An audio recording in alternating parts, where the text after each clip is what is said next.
Hi crafters, welcome back to another segment of KISS. Keep It Simple Sylvia. Today is the third Friday in June and we're going to continue with paper folding. This one's a fun little project and this is something that's been around for years. I can't even tell you when I first started making this. There's so many versions of it out on the internet, on YouTube and stuff.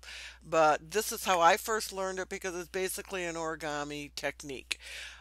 You need a square piece of paper, like traditional origami. Most things start with a square piece of paper. And we're going to do the elongated fold today.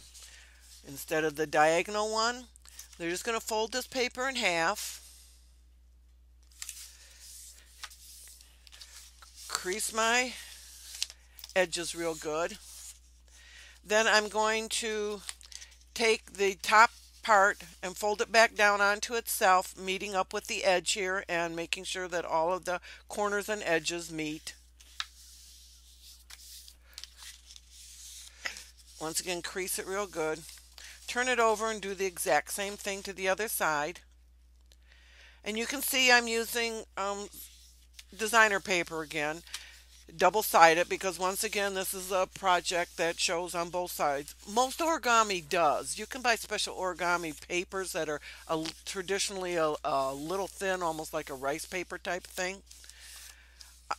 Today, the project that we're working on, you can use a thinner piece of paper, but I suggest that you use a little bit bigger because we're making actually a little booklet. Now open it up, and it doesn't matter if you use this side or this side. What we're trying to do is we're just trying to get some folds on here. So we're going to do the exact same thing. We were this way, we folded it, turn it 90 degrees, and now we're going to fold up onto itself this way. We're going to line up these seams and fold onto itself. Once again, using the elongated fold, making sure the edges and everything match and line up. Crease it real good. Bring the top down onto itself, lining up all your edges. Fold it. Flip it over. Do the same thing with the other side.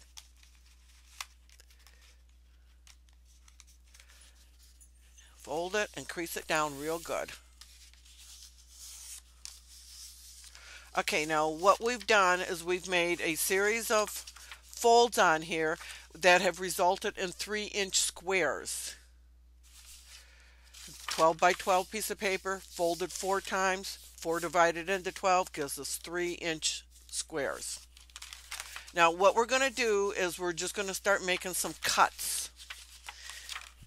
So what you need is a pair of scissors, and you're going to start on either this side or this side, but you're going to start on the very first fold line. You count in, you got 1, 2, 3 fold lines. 1, 2, 3 fold lines. We're going to count on number 1. We're cut on number 1 and number 3, number 1, number 3. However you want to count them, this is how we're going to cut. Very first fold line. So cut up on that, and you're going to cut all the way to this first fold line at the top. Do not cut past this. We need this attached. So you cut through 1, 2, 3 squares. And then you come back over here and you do the outer one here. Exact same thing. Cut up on that fold line, and don't worry if you can't stay on the line. I'm not a really good straight cutter. It doesn't matter. You can always fix this at the end. Now, you got these 2 flappies and a big flap in the center. Turn it around completely, which would be what, 180-degree turn. So now we got the flappies up at the top. And we're going to cut on the center fold. 1, 2, 1, 2. The one that's right in the center, the very first original fold we made. We're going to cut all the way up through 3 of these squares, and we're going to stop at the 4th one. Okay, so now you got something that looks like this. And what we're going to do is we're going to just start folding. It doesn't matter if you start from this end or from this end. We're just going to start folding onto itself like an accordion. You just Take this edge, fold it down, fold it back, fold it up, back. You just kind of follow the folds that we made. Let me do that again. Like, remember we talked about the mountain and the valley folds? Just let them do their natural fold. So we've got a mountain and a valley. We're folding onto that. Then we're going to fold it behind and we're going to fold up. We're going to fold it behind and just keep following the natural folds that we made. And just keep back and forth, back and forth. Okay, now we've got a little booklet. We've got a 3-inch square. I like to call them brag books. But now we have to do more with it. We have to make sure that it stays together. Now, if you don't want the side out this way, you can always open it up and you can refold it. Fold it completely opposite of how you did it originally. Now, this will basically keep all the plain side of this paper on the inside. See, I'm just folding opposite. Everything's opposite. Okay, now I've got a decorative front, but basically on the inside I've got all plain pages. So it doesn't matter. It's your choice. It's whatever you want to do. I'm going to fold it back the other way because I like the pattern paper on the inside. So I'm just going to fold it. I think I'm doing it. Okay, yeah. And just remember, when you get to the part where you make the turns, you fold it behind. You fold it behind itself. Okay, so now here's my little booklet. Now we have to bind it. And there's a couple different ways that you can bind this. I'm going to zoom in a little bit.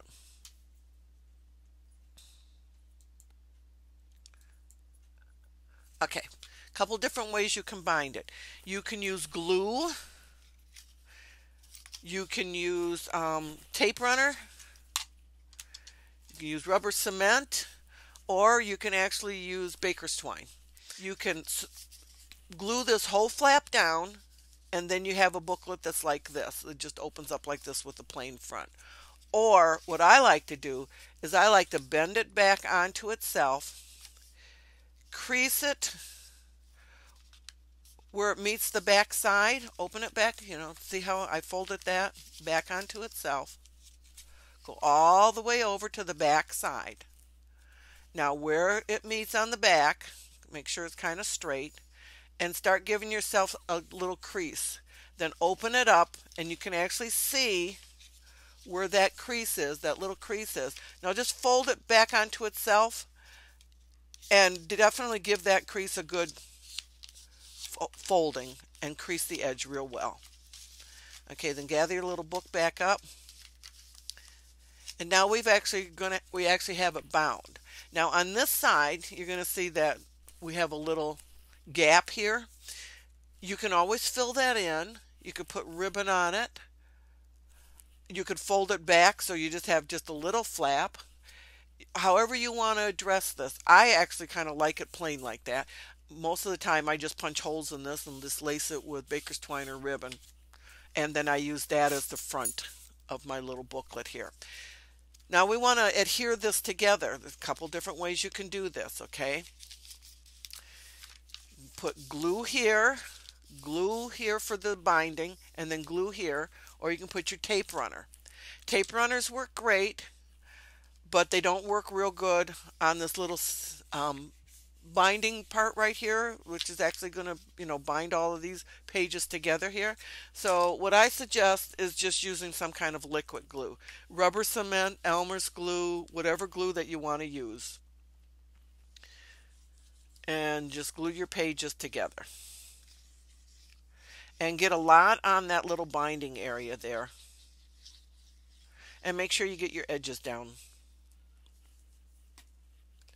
Okay, so now I'm going to fold it back onto itself.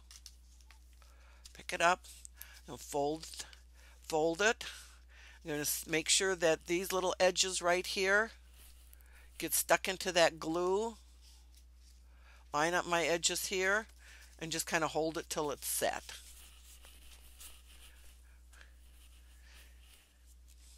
Any glue works. Any glue that you want to use will work on this. just glue it down, and then, obviously because it's wet glue, you got to hold it in place. I've made them lots of times with the tape runner. And when I make them with the tape runner, and I'll show you this while this one's setting up, what I do, because the tape runner doesn't hold this edge real good, is I just put baker's twine as a type of binding. You can put it on every single page, but on this one I just skipped every other one and then pulled it to the back, tied it together, and I think it looks real cute. It gives a real cute little binding look to the little booklet here. Okay, this one should be dry enough. Okay, so now when you open up your little book, you're going to notice that you've got some edges that are open and they need closing.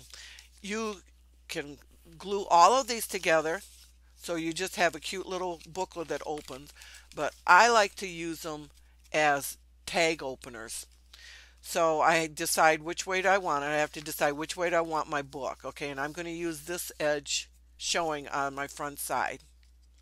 Open this up, and I've got an opening top and bottom here. I'm going to close off the bottom with some staples. Now you could use like a tape runner just on the bottom here. You could use washi tape. There's all sorts of different ways that you can close off the bottom. You could put a string through it and tie it off, and I'm just going to put 3 little staples in here. I like using the tiny attacher for this because it puts in a cute little tiny staple, but if you just have regular staplers, that's okay. So now what I've done is I've created a pocket in the front so I can put a tag in here. Then the next one, you can see it's folded on the bottom, and I have an opening on the top. I could close this and still have an opening on the top, or I could have an opening on this side, and that's what I'm going to do. I'm going to close off the top,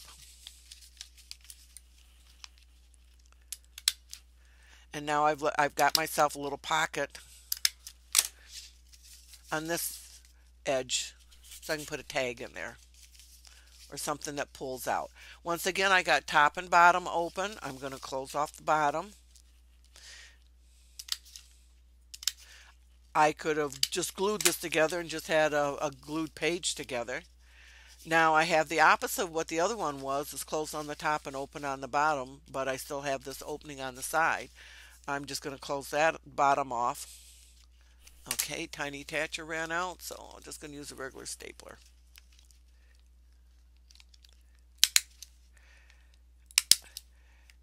There's all sorts of different color staples on the market too, or you could make your own. Alcohol inks work real good coloring staples if you wanted to color your staples to match your little project here.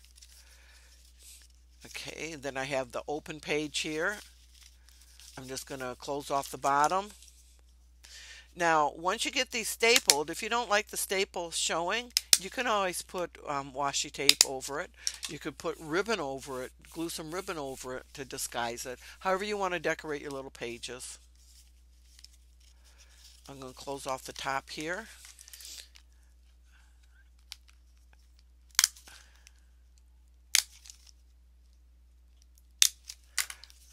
And now I've got the opening on the side. And then here's my back flap. Kids love these books. I make these for my grandchildren all the time. And then I send stickers so they can, and I make it out of kitty kind of paper so that they can just put stickers on the pages or whatever. These make great grandmother brag books where you can have, pages with your grandkids pictures on it all the time, or a mommy brag book. I've made these for Father's Day. You can make this as a first reading book for a child. Get, let's say, like a nursery rhyme and put a picture on this side and one of the verses of the nursery rhyme until you get the whole booklet filled. You can write your own little story, have a little storybook for them. There's just infinite ways you can use these. This is one of the little books that I made earlier, and what I've done is I cut out a whole bunch of tags. Now this gives me more stuff to put in here, and that's another thing that kids love to do. Kids love to pull stuff out in and out of these, and if you make a little storybook for them, this could be their little interactive thing that they pull to find out more about the story. And you can see that then I got the one on the side here. I got the one up at the top. The next one comes on the side. Just cut out a whole bunch of tags and stuck them in there. And then this one. And then I put 2 taggies in here. You don't have to just put one. You can put as many as you want in. And then that's my little booklet. I just think they're just simply adorable. I love it with the binding when you put the baker's twine on the side here. I think it looks so cute. So many different things that you can use these for. They're really, really great little teaching tools for kids, particularly beginning readers. You can always make up a little story about your grandchild and put some pictures in it and use, you know, the simple little words that grandkids start to learn reading with. And there you got it. Now you can, you know, decorate your pages. You can leave them plain. If you use plain paper, you might want to decorate them. Once again, you could always put washi tape on these pages that have got the staples on them. Ribbon. All sorts of neat things that you can do with these little booklets. Larger construction paper works really good on these little projects. You can leave them plain and let the kids color them themselves however they want to. It would give you a bigger piece of paper, but once again, remember, you start with the square. Okay, I just wanted to show you what the different sizes look like if you decide that you want to make it out a smaller piece of paper. This is a 6 by 6. And once again, you just fold it the way we did. You fold it up in the center. You fold it down. And if you fold it this way, then your accordion folds always seem to kind of fall into place. Turn it over. Open it up. Fold it in half. Fold it down. Turn it over, fold it down. I'm not being real careful on how I'm folding these, but you're going to see it still comes out okay. Okay, cut on the first fold in on the edge. Cut on the last fold in on the edge up to that top row of little boxes. Turn it over. Well, 80-degree turn, 180-degree turn, and then cut up the center. Okay, there we got our little shape again, and then just start folding.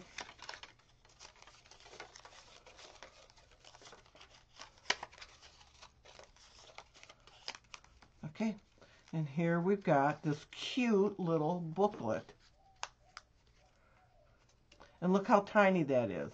And I think this measures an inch. Let's see. No, 1.5 inches. This is a 6-inch piece of paper. Yeah, that makes sense. So this is 1.5 inches. Little 1.5 inch little book here.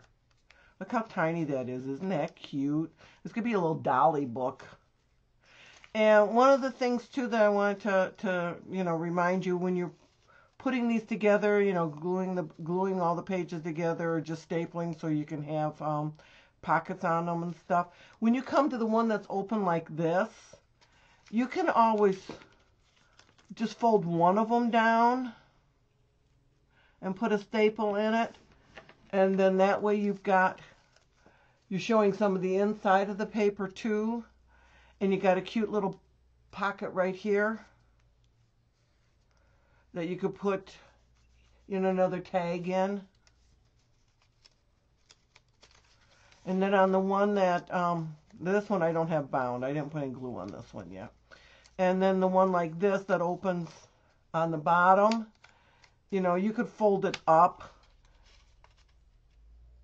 And you just have a funky shape kind of a page or something. Or just keep it, glue it all together, do it as a pocket. I kind of like when they're folded down on the triangle like that. I like seeing the different side of the paper coming through, And I just think it looks kind of cute that way. Now you can see, because I didn't fold this really good, that I've got some funky edges and stuff. I actually like that because I get to see the different sides of the paper. But if you don't, you can always trim it up. Now the way that I showed you how to bind it is just the way I like to bind it. You don't have to do it that way. You could always glue this to this, and then you've got, you know, a thicker page to begin with. You can also put washi tape or duct tape or any kind of tape on here to bind this so it sticks together on the edge here. Or you can use the baker's twine that I showed you on that one other little book. I like doing it this way because I think it looks like a bound book, and I do like that look. But you can do it any way that you want to do it. Looks real cute. So this is a 6-inch piece of paper. These were our 12-inch pieces of paper. I made one that was a 10-inch piece of paper, which is this one right here, 10-inch. So you can see the difference in sizes. You got 12, 10. Thought I did an 8. Oh, here we go. Here's 12, 10, 8, 6. Now you notice these are all even inches, you know, but it doesn't have to be. A square is a square. It can be 9-inch, it can be 8.5 inches, 7 inches, 5, as long as it's a square. It does not matter. It does not have to be even numbers. It can be any size square that you want it to be, as long as it's a square. So you can see the difference in the sizes. This is gives us 3 inches all the way around. This gives us 2.5. This gives us 2, and this gives us 1.5. Cute little books. I suppose you could probably do a little 4-inch, and which would give it about that size, much smaller. These would be really, really cute if you got kids that are into dolls, and they could give their doll a little book. How cute are these? Well, I hope you enjoyed this segment of KISS, Keep It Simple Sylvia, and I hope that you come back next week when we continue with our paper folding. I'd like to see some of these little books if you're going to make any. I think that they're just adorable, and see how you finished them off and how you actually did the pages on the inside. If you closed them all down or you actually put pockets in them. This one's real cute. I think I'll fold this one so it's got the triangle flap. I like the contrast of the paper here. Very cute. Okay, once again, thank you very much for joining me for this segment of KISS, Keep It Simple Sylvia, and I'll see you again next week. Bye for now.